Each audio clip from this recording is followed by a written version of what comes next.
जो आषाढ़ महीने का जो नवरात्र हुआ है या चैत्र नवरात्रे में, शरदीय नवरात्रे में, आषाढ़ी नवरात्रे में,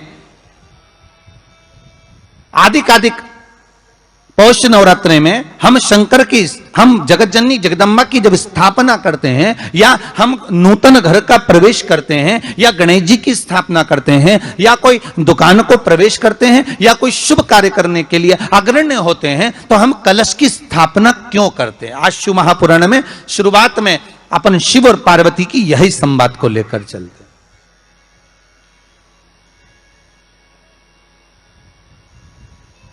आखिर कलश में ऐसा क्या है? कलश के अंदर आखिर ऐसा क्या विराजमान है कि 33 कोटि देवता उस कलश के अंदर आकर बैठ जाते हैं? महाराज,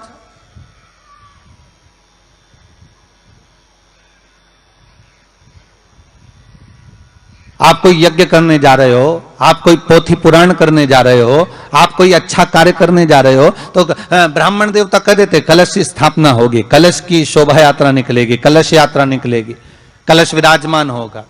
और आज हर की पौड़ी पर, प्रयागराज में, या उज्जैनी में, नासिक में जो बड़े बड़े कुंभ के मेले होते, कुंभ का मतलब भी तो कलश से होता, उसकी महत्वता क्यों है?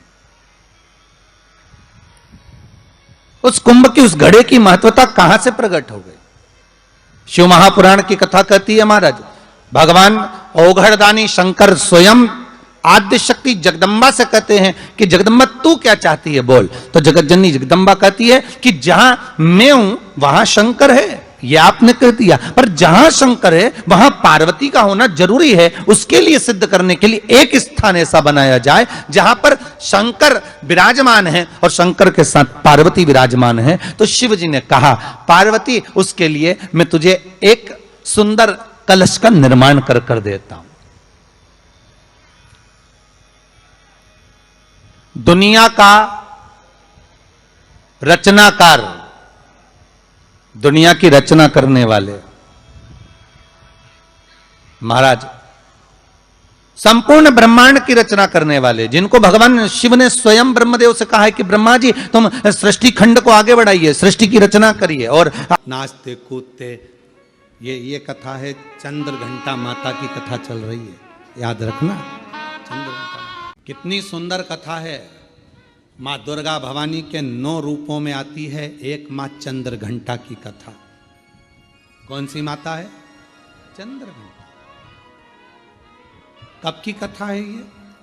चंद्र घंटा माता की कथा वर्णन करती है कि माँ का ये रूप कब प्रकट हुआ, कब,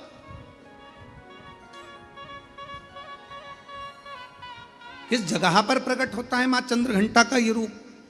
ये उस समय की कथा है जिस समय पर भगवान शंकर मां पार्वती को ब्याहने के लिए जा रहे हैं, शादी हो रही।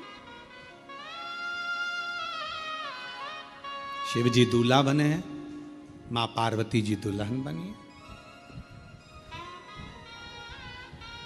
भगवान ओघड़दानी दूल्हा बनकर चले और पार्वती जी दुल्हन। खूब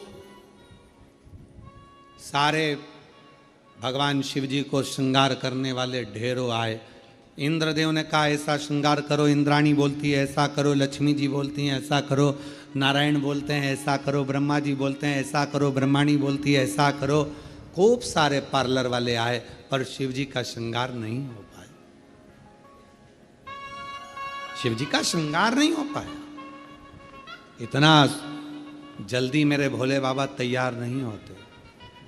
कभी कभी तुम्हारे घर में छोटे से लाडले ठाकुर जी, कल्लू जी, छोटे से भगवान हैं, आप उनको मुकुट पहना रहे हो वो गिरा रहे हैं, आप उनको बांसुरी रख रहे हो गिरा रहे हैं, आप उनको कपड़े पहना रहे हो वो पहन नहीं रहे। कभी कभी आप उनका श्रृंगार कर रहे हो वो टूट जा रहा है। कभी कानों का पहनाते हो तो एक कान का निकाल देता है, कभी तिलक लगाते हो तो तिलक गिरा देता है, कभी नगबेसर पहनाते हो नगबेसर गिरा देता है। आप इतने परेशान हो जाते हो कि आखिरी में जम के चिपका देते हो।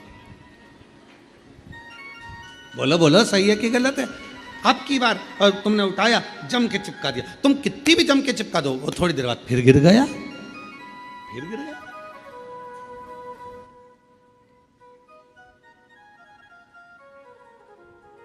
और कभी कभी ऐसा होता है कि 1-2 मिनट 5 मिनट 10 मिनट में पूरा श्रृंगार हो जाता। कभी कभी तो परेशान कर दे, कभी कभी श्रृंगार कर दे। क्यों? आपके अधीन नहीं, वो अपनी मर्जी से तैयार होते हैं और अपनी मर्जी से ही आनंद पाते हैं। अपनी मस्तक पर मलिया गिरी चंदन भी पहन लेते हैं वस्त्र, कभी नहीं पहनते, कभी आभूषण पहनते हैं, कभी नहीं पहनते। उनके ऊपर। अब बाबा को दूल्हा बनाना या शंकर भगवान को सजाना कोई सरल बात है? सरल है? बहुत कठिन, बहुत कठिन। सब देवता हार गए, श्रृंगार नहीं कर पाए सब।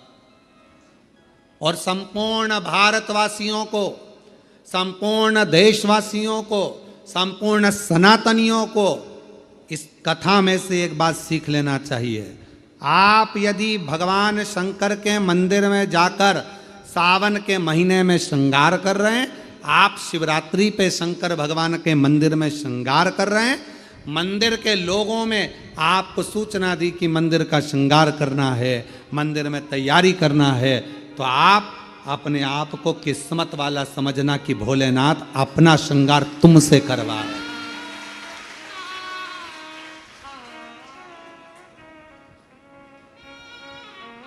भोले बाबा आपसे श्रृंगार करवा रहे हैं।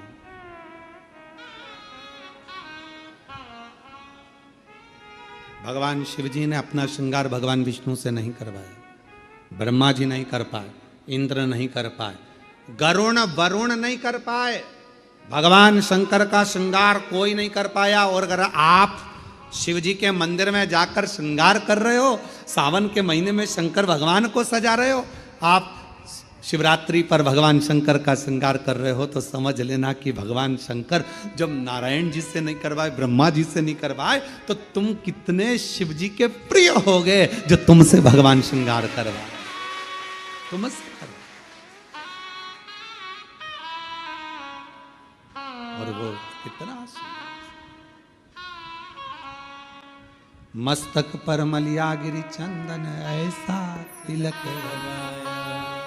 बाबा अगर आप सज रहे हो और हमसे सजवा रहे हो, तो ये तो हम पर आपकी करुणा, हम पर कृपा है।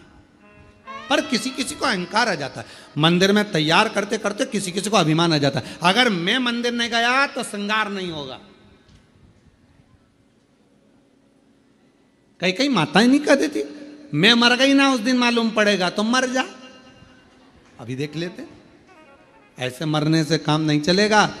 मैं अगर दुकान नहीं गया तो दुकान नहीं चलेगी, मैंने ये काम नहीं किया तो मेरा ये नहीं होगा, मेरा ये काम नहीं हुआ। अरे भाई, कई लोग कहते गौतम मैं हूं जो मंदिर में श्रृंगार कर देता हूं, सावन के महीने में मैंने कैसा श्रृंगार करा, शंकर जी को कैसा सजाया, मंदिर में रंगोली मैंने डाली, मंदिर में ये काम मैंने करा, गौतम मैं हूं जो श्रृंगार कर रहा हूं, मैंने करा। अरे भाई, भगवान नारायण से नहीं करवा पाए, ब्रह्मा जी से नहीं करवाए, इंद्र से नहीं करवाए, तेर से करवा रहे हैं। समझ लेना कि तू भगवान के करीब है, अहंकार मत आने देना, अभिमत्ता नहीं आने देना, अहमता में मत फूल जाना। तेरे से करवा रहे, तेरे से महकता रहे दरबार सारे, महकता दरबार सारे, तेरा किसने किया श्रृंगार सारे, तेरा किसने किया श्रृंगार सारे। अगर वो करवा रहा है तो प्रसन्न हो, प्रसन्न। इतनों में हमको छाटा उसने, नहीं हुआ श्रृंगार ब्रह्मा जी से, नहीं हुआ श्रृंगार भगवान विष्णु जी से, नहीं हुआ श्रृंगार किसी से। तब भोलेनाथ जी से पूछा कि अब क्या होगा, क्या करें। शंकर भगवान बोले काल भैरव को बुला लो, इससे जोरदार ब्यूटी पार्लर कोई नहीं जानता। अब काल भैरव नाम सुनते से ही लोगों की हालत ढीली हो जाती है। काल भैरव, बटुक भैरव, ओहो, बाल भैरव, नाम सुने तो आदमी के आगे आधे आधे से ज्यादा के पसीने छूट जाते। काल भैरव, भयंकर रूप, बड़े विकराल नयन, दंत, स्वरूप काला, भयंकर बाल, त्रिपुंडा लगा हुआ।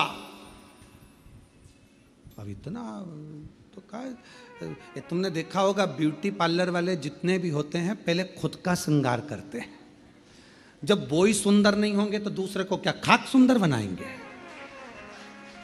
पहले स्वयं, बोला बोला सही है कि गलत है? पहले उनको खुद का श्रृंगार करना पड़ता है। एकदम बढ़िया लाइन वन खींच के डब्बा मब्बा भरो, फिर यहाँ से नीली पीली हो जाओ, फिर बढ़िया धागे से खींचातानी कर कर फिर बढ़िया खुद खुद पहले अच्छा जोरदार दिखना चाहिए कि कोई पार्लर में आए तो उसको लगना चाहिए काकी जी कितनी सुंदर लग रही रे, बुआ जी इतनी बढ़िया लग रही है, तो अपने को भी इतना बढ़िया कर देगी। अब मालूम पड़े बोई ऐसी, भयंकर बाल खुले,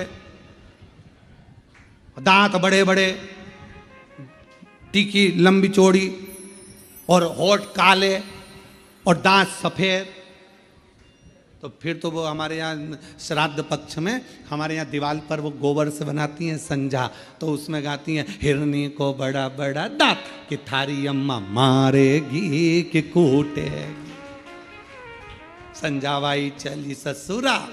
अब हमारे यहाँ इधर गाते, अब तुम्हारे उधर गाते कि नहीं गाते वो हमको नहीं मालूम, पर हमारे इधर गाते संजा है होली है पूज लो। अब वो तो छोटी सी गाड़ी लुढ़कती जाए, बाँ में बैठी संजा माय लहंगो लहराती जाए, चूंदड़ी चमकाती जाए, चूड़ला दमकाती जाए, संजा बाई बोझ जाए। अब तो काय सब गाने, अब वो मालूम पड़े पार्लर जिसके यहाँ जा रहे हो श्रृंगार करने, अब मालूम पड़े वो ही विकराल रखे, तुम मन में आए तुम तैयार तो कर दोगी? हाँ, किसके जैसी करोगी? मेरे जैसी? रिंदे हाथ जोड़ो, हमको नहीं होना तैयार है। तो पहले पार्लर वालों को तैयार होना पड़ता है, पहले पार्लर जो चलाए पहले वो श्रृंगार करे, तब तो अब भगवान नारायण जी से भगवान शिव तैयार नहीं हुए, भगवान ब्रह्मा जी से नहीं हुए, इंद्र से नहीं हुए, फिर पूछा कौन को बुलाया जाए, सब हार गए। आखिरी में सूचना कर दी काल भैरव को, भगवान काल भैरव आए।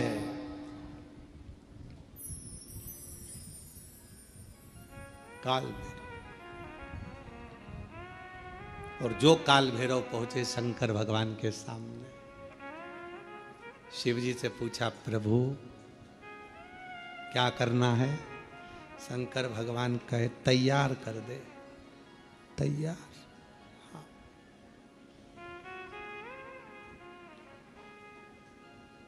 काल भैरव ने अपने गणों को बुलाया, जाओ शमशान। भगवान विष्णु मन में सोचे शमशान से क्या लाएंगे, जाओ शमशान, राख उठा लाओ।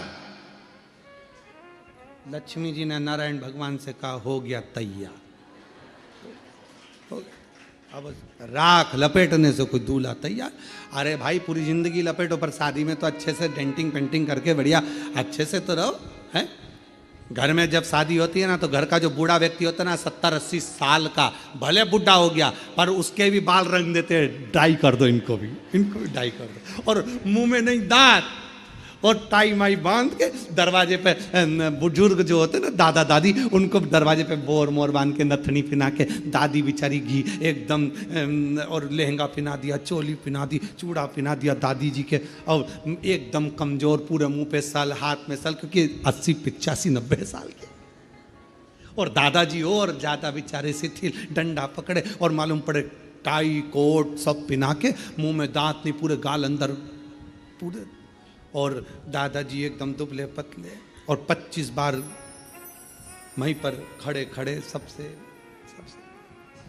सब लोग देखते बोले दादाजी आज तो बहुत स्वीट लग रहा है एकदम जो अच्छे लग रहे दादाजी पर से। लाओ जरा राख लाओ। राख लाए गए, बाबा पे चढ़ा दी। उन्होंने लाए भरकर झोली में और कोड़ दो। शंकर भगवान पे सारी कोड़ दी। अब तो जो जटा अच्छी खासी थी वो भी, अब तुम्हारे बाल में कोई राख भर दे तो कैसा होगा। अब जो राख शरीर पे लगती थी, बाबा भोलेनाथ जी के जटा पे थोड़ी ना राख लगाई जाती, राख तो शरीर पे लगाई जाए, पर उन्होंने तो लगाया। अब पाउडर का डब्बा सिर पर भी कोई डालता है, उन्होंने लाके राख कूड़ दी सब ने। शंकर भगवान तैयार, पूरी शरीर अच्छा जी का। काल भैरव ने कहा आग भी दब गई, आग भी दब गई। पूरी राख राख में, भस्म में पूरी आंख वगैरह सब। काल भैरव ने उसी समय अपने हाथ की हथेली ली और पूरी आंख को पोंछ दिया। अब जो राख थी वो सब काली हो गई। काल भैरव खुश हो गए, बोले बाबा काजल जोरदार लग गया है। शंकर जी मन में सोचे तू तैयार कर रहा है तो अच्छा ही करेगा। पूरा सज धज के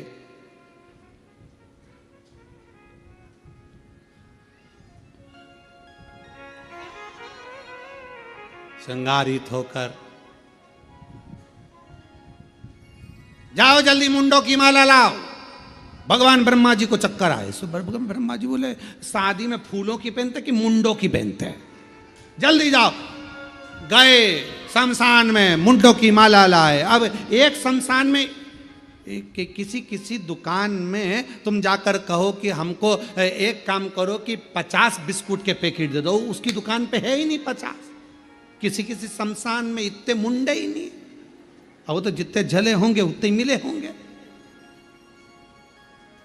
एक गण आकर बोला महाराज शमशान में हमने देखा वहां तो तीन मुंडे हैं। तो भगवान यमराज तुरंत बोले काल भैरव बाकी के दूसरे शमशान में सब दूर का प्रोडक्ट इकट्ठा करो, सब दूर का माल लाओ, एक जगह एकत्रित करो और मुंडों की माला बनाओ। सारे शमशान से मुंडे इकट्ठे कर लिए, मुंडे लेकर भगवान के गले में पिना दिए। गले भयंकर। और सांप पकड़ लाओ। अब पकड़ने गए, जितने उतने भर के लिया। शिव जी के हाथ में बांध दिए, पांव में बांध दिए, सब दूर सांप ही सांप, गले में सांप, कान पे सांप, पीछे सांप, सब दूर सांप। और बच्चा कुचा था, एक कपड़ा लिया और वो कपड़ा बांध दिया नीचे, और शिव जी की नग्न अवस्था में और कपड़ा बांध दिया। कपड़ा लाए, एक मृगछाला बांध दी तो बंद नहीं रही थी। एक सांप को पकड़ा, उसी को बांध दिया, सांप को बेल्ट के रूप में बांधा। अब जैसे ही शंकर भगवान खड़े हुए और इतने में एक गण ने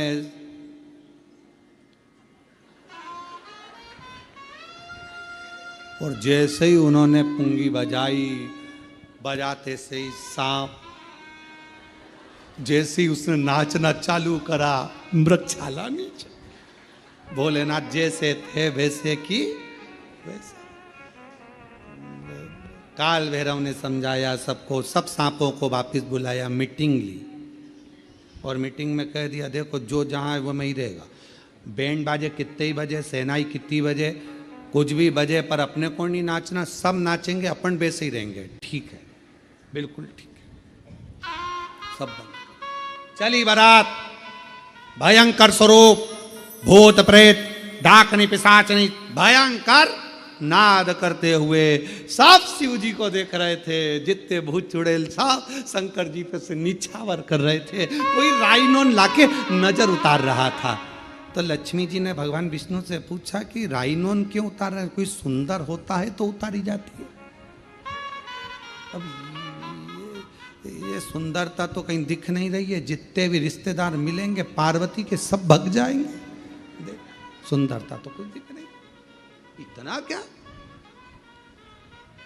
और चले बारात, नाचते कूदते। ये कथा है, चंद्र घंटा माता की कथा चल रही है, याद रखना, चंद्र घंटा। और चली बारात महाराज, बाबा की मस्तक पर चंद्रमा, राख, भस्म, सर्प, भयंकर स्वरूप, सब घबराए। आगे आगे देवता चल रहे देवियों के साथ में। हिमालय राज की नगरी में खबर हो गई कि बारात आ गई। भगवान ब्रह्मा जी से कहा गया, भगवान विष्णु ने, कि इन सब रिश्तेदारों से कह दो कि दूल्हा मत देखना, बाकी की बारात पूरी देखो, दूल्हा मत देखना। क्यों? बस मना कर दो कि दूल्हा मत देखना। खबर करे, देवता निकले। निकलते सी ब्रह्मा जी ने हाथ हिलाकर कहा कि अंदर जाओ, अंदर जाओ, अंदर जाओ। सारों ने खबर कर दी कि बहुत सुंदर बारात है, ये समझे बाहर आओ। अब वो करे थे अंदर जाओ, तो और बाहर आ गए। और जो निकले भगवान, सारे जितने बैठे हुए थे छज्जों में ऊपर नीचे, सब लुढ़क लुढ़क कर चक्कर खाए नीचे गिरे। सारे नगर में खबर हो गई, बारात का दूल्हा मत देखना। हिमालय राज की नगरी में बारात पहुंची। हिमालय राज के दरवाजे पर बारात पहुंची और सूचना मिली मैनावती को कि दूल्हा आ गया है।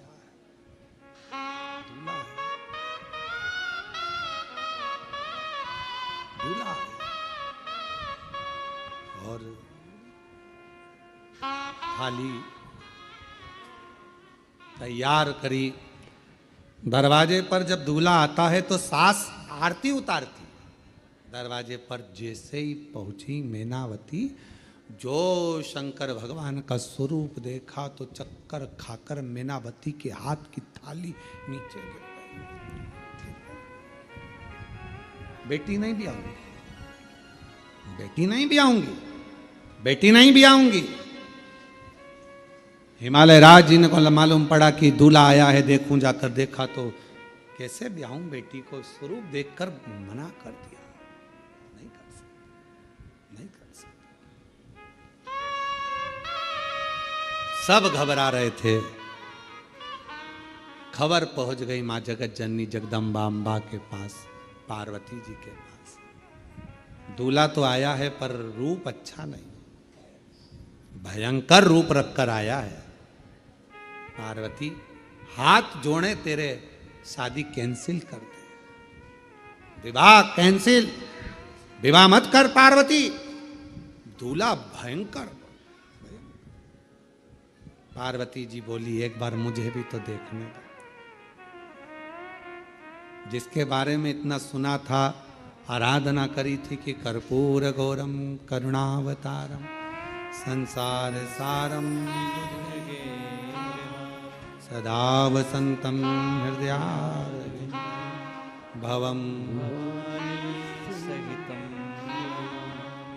नमः शिवाय। ओम नमः शिवाय, नमः शिवाय, नमः शिवाय। जिनके बारे में इतना सुना था, क्या वो कर्पूर गौरम, कपूर की तरह श्वेत होना चाहिए, और वो ऐसे? जाकर देखूं तो सही।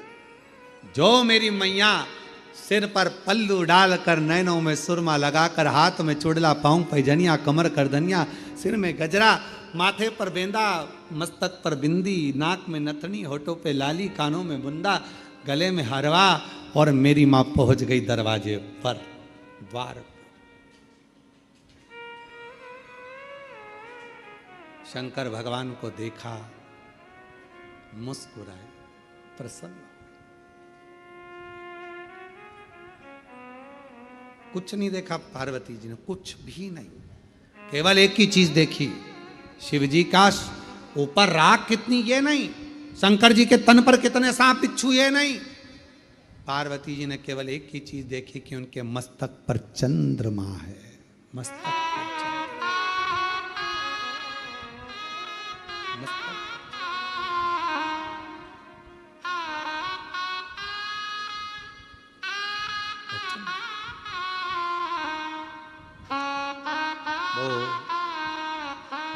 किसी ने एक भजन गाया है पहले, वो हमको आता तो नहीं है पर सुना है। मस्तक पर चंदा वाई,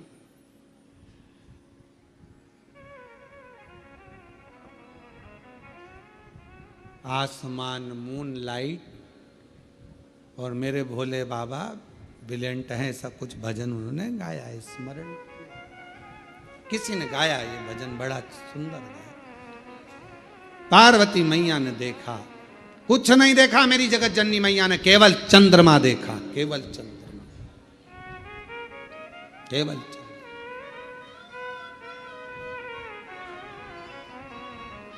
और चंद्रमा देखते से ही मेरी माँ जगत जननी जगदम्बा अम्बा निहारने लगी चंद्रमा को।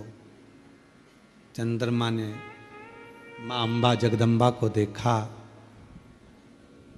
देखते से ही माँ अम्बा जगदम्बा समझ गई शिव जी कह रहे हैं घबराना नहीं, शांति रखना।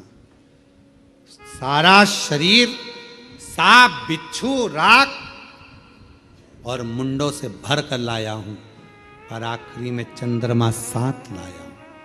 चंद्रमा सीख देता है कि शांति रखो, चंद्रमा सीख देता है कि थोड़ा मौन रहो, चंद्रमा सीख देता है कि थोड़ा हृदय को ठंडा रखना, चंद्रमा सीख देता है क्रोध मत करना, इतनी जल्दी डामाडोल मत हो जाना, मन को विचलित मत कर लेना। चंद्रमा सीख देता है कि स्थिरता रखना।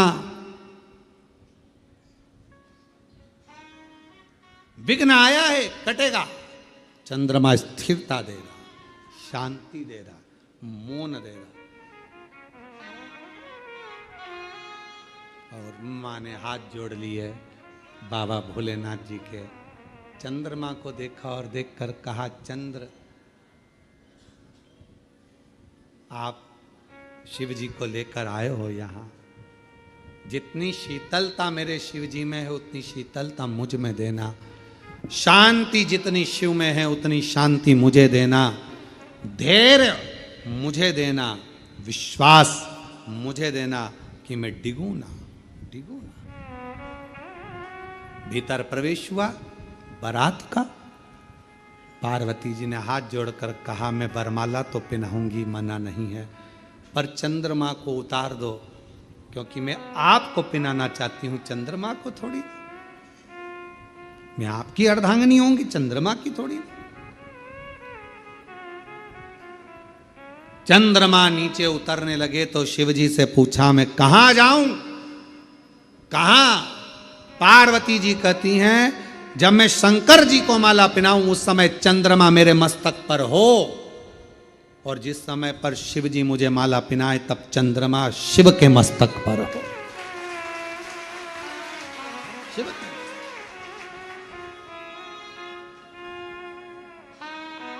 मां माला पहनाने के समय पर चंद्रमा मेरी मैया के मस्तक पर आ गया।